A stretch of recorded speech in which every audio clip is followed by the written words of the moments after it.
Do you want the backstory? Go for it. I'm fairly certain I'm answering for all the viewers right now. Yes, please. All right, cool.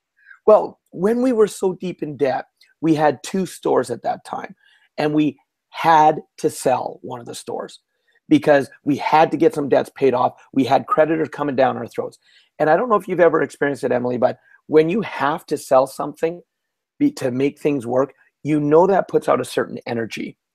And so we had wanted to sell our one store that was in British Columbia in Canada because it was the slower of the 2. But unfortunately, if someone bought that store, there's no way they could expand. So no one wanted that store. Whereas our store in Alberta, the only way you could expand was by buying existing stores. And so there was people that wanted that store. And so after a while, we're so stressed, we said, we have to sell Calgary. We have to sell that store. And the gentleman who wanted to buy from it, I'm not going to say he took advantage of us, because I will own the fact that you teach others how to treat you. And as we allowed him to treat us this way, we allowed him to put delays in, we allowed him to change the pricing on us, all of this because we had to sell.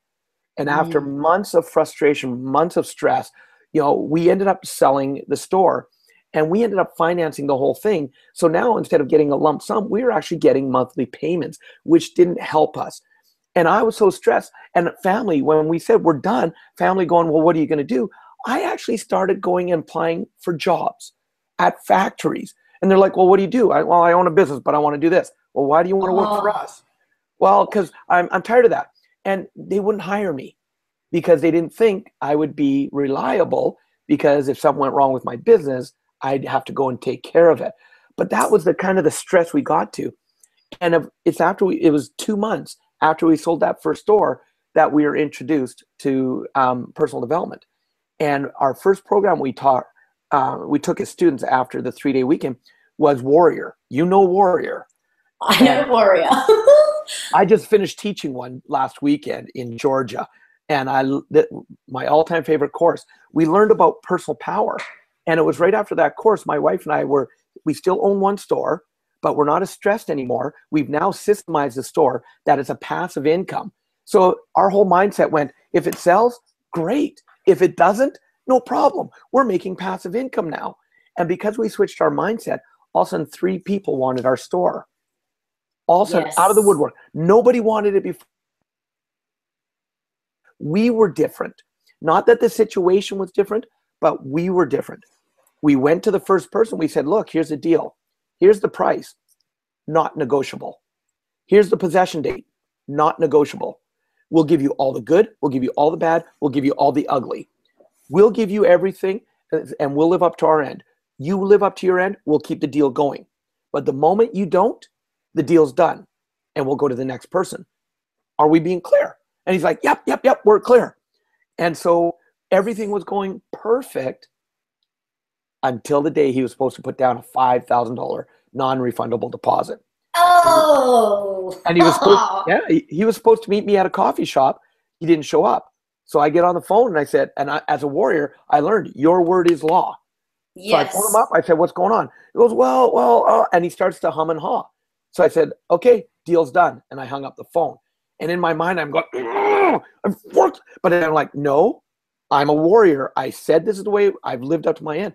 Within a couple minutes, he's phoning me back. He says, I still want the deal. Now, at that moment, I could have said, great, get your butt down here. But for some reason, I don't know why, my mind went, no, you have to live to what you said. And I said, have we not given you everything? He said, yes. I said, have we not been clear? He goes, yeah. I said, so you didn't live to your end of the bargain. Deal's done. If you still want this deal to go through, the price just went up $5,000. You've got 3 hours to respond. And I hung up the phone. And my wife and I are like, what did we just do? What? And we were like, right? It didn't even take him 3 more minutes, and he called me back and goes, I agreed to the new terms. I'm on my way down with the check. And everything went smooth the way it was supposed to.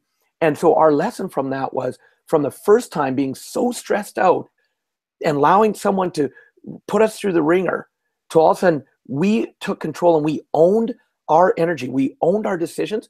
All of a sudden a light bulb went off and went, wow, if that worked for this, this must be the way it is for everything.